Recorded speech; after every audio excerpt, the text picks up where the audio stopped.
రే దీపక్, ఆ సెక్యూరిటీ వాళ్ళు మామూలుగా రాఘవకి ట్రీట్మెంట్ చేసే డాక్టర్స్ని మాత్రమే అలౌ చేస్తారనుకుంటా. వాళ్ళు నిన్ను ఆపారు అంటే దొరికిపోతాం. ఎందుకంటే నువ్వు డాక్టర్వి కాదన్న విషయం తెలిసిపోతుందిరా. మరేం చేద్దాం మమ్మీ?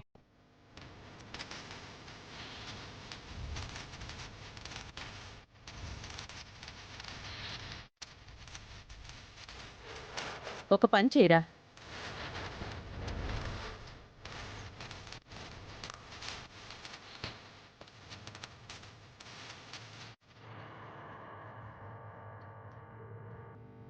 సరే.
వీళ్ళొస్తున్నారేంటి?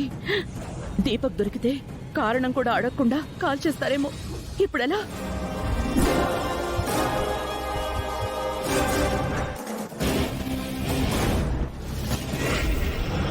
హ్యాపీగా చచ్చిపో రాఘవ. Sister, yes doctor.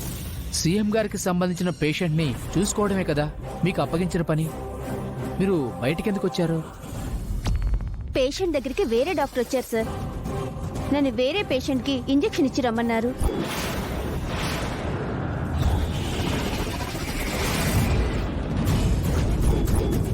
వేరే డాక్టర్ ఉండడం ఏంటి? ఆ పేషెంట్ దగ్గరికి వేరే డాక్టర్స్కి అలవ్ లేదు కదా.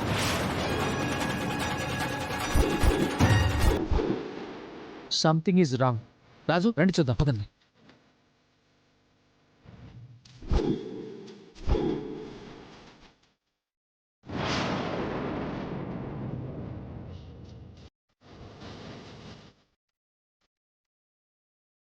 నువ్వు కోమలో ఉన్నా నాకెందుకు కసి తీరా కొట్టాలనిపిస్తుంది రాఘవ.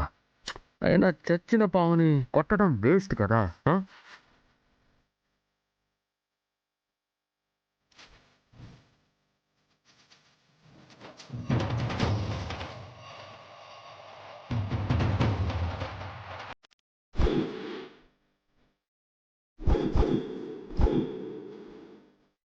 డాక్టర్, ఇక్కడ సెక్యూరిటీ వాళ్ళు ఉండాలిగా, ఎవరు లేరేంటి? నాకు అదే అర్థం కావట్లేదు. ఏదో తప్పు జరుగుతుంది. పదండి చూద్దాం. పదండి.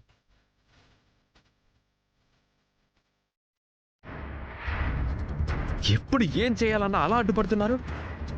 మన టైం బాగోలేనప్పుడు ఇలాగే అవుతుంది దీపక్. ఏం చేస్తాం? మీ డిసప్పాయింట్మెంట్ చూస్తుంటే మీరెళ్ళిన పని కాలేదు అని అర్థమవుతోంది. ఒక్క 2 నిమిషాలు ఆ రాజు రూప రాకుండా ఉంటే ఆ రాఘవ్ చచ్చుండేవాడు. అంటే 2 నిమిషాల గ్యాప్లో మీరు బ్రతికిపోయారన్నమాట. అవును, రాజు రూపా చేతికి మీరు దొరికుంటే ఖచ్చితంగా మీ ప్రాణాలు పోయి ఉండేవి.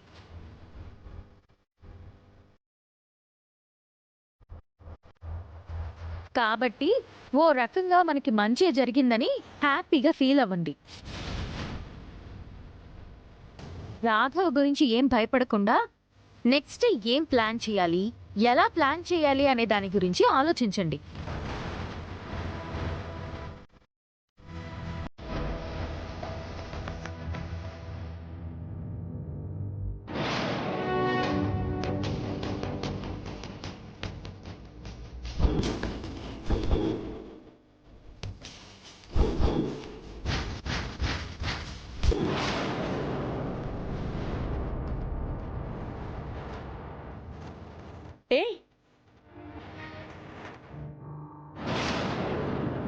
ఏమైంది కోమలి?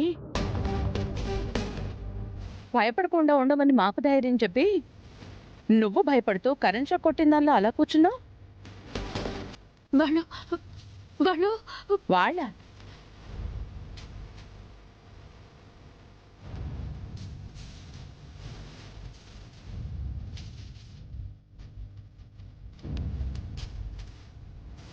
వాళ్ళు ఎవరు వాళ్ళు? వాళ్ళని చూసి నువ్వెందుకు భయపడుతున్నావు? నేను అనాథ శరణాలయంలో పెరిగానని చెప్పాను కదా, ఆ అనాథ శరణాలయానికి సంబంధించిన పర్సన్స్ వాళ్ళు.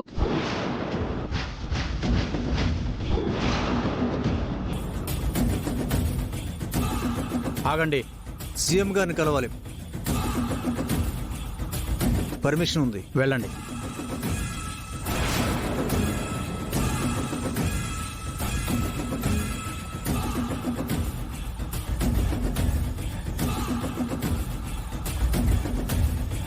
అసలు నేను ఇక్కడ ఉన్నానని వాళ్ళకి ఎలా తెలిసింది?